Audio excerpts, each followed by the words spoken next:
Sumayin niyo ang kapayapaan. Magbahagingan kayo ng kapayapaan at may kagalakan. Maraming salamat aking mga anak na nandito pa kayo magpahanggang sa kalimutan. Buhay at may kalakasan, may kasiglahan, puno ng kapayapaan. Mga apaman kayo sa paningin ng inyong kapwa-tao, subalit kayo ay mayaman sa piling. Yan ang hangad ng Diyos na makapangyarihan sa lahat. Ang pangarap niya sa bawat isang nilikha niya sa sanglibutan. Nakangililan ang kaginhawaan sa buhay, ang kapayapaan, ang pag-ibig, ang padalatan, ang pagtutulungan, pagmamalasang pagagalangan, pagpapanawagan. Dahil ang mga mabubuting bagay ay kalooban. Subalit kung minsan, kayo man ay nalilinlang at kalapon.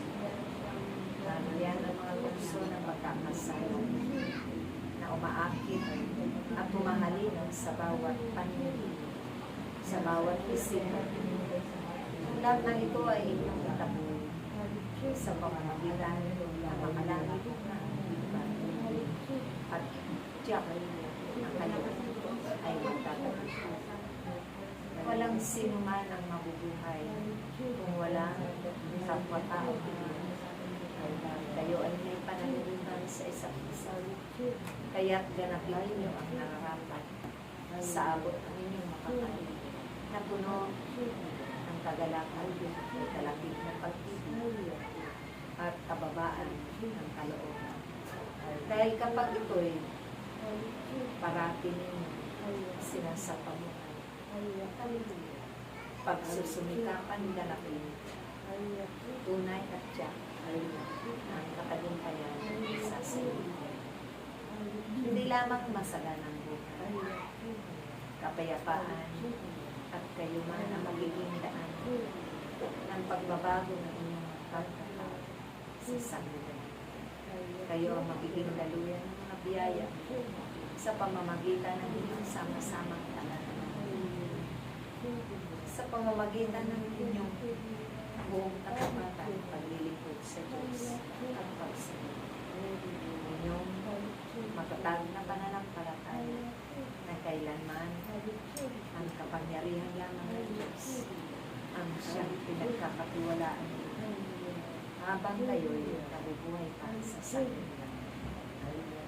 Sa pamamagitan ng aking mga salita, na iniwan ko sa inyo, kayo ang magpapatuloy nito, magpapalagana sa sulok ng sanlibutan.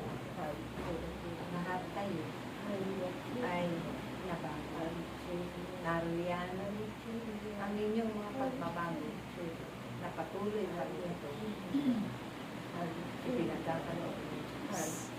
Sa araw-araw ninyong pamumuhay ay nagiging magaan lamang kahit man kayo ay dumaraan sa kurso. Kaya naway, huwag na kayo matalikod pag-ulit sa Diyos. Magpatuloy kayong makinig sa piling ng Diyos. Nariyan ang kapwa ninyo. Narapat ninyong ibigin kahit hindi man kaibigan. Nariyan ang kapwa ninyo upang maging bukas kalooban sa kanila. At nariyan ang kapwa ninyo upang paglingkuran ang lalo sa piling.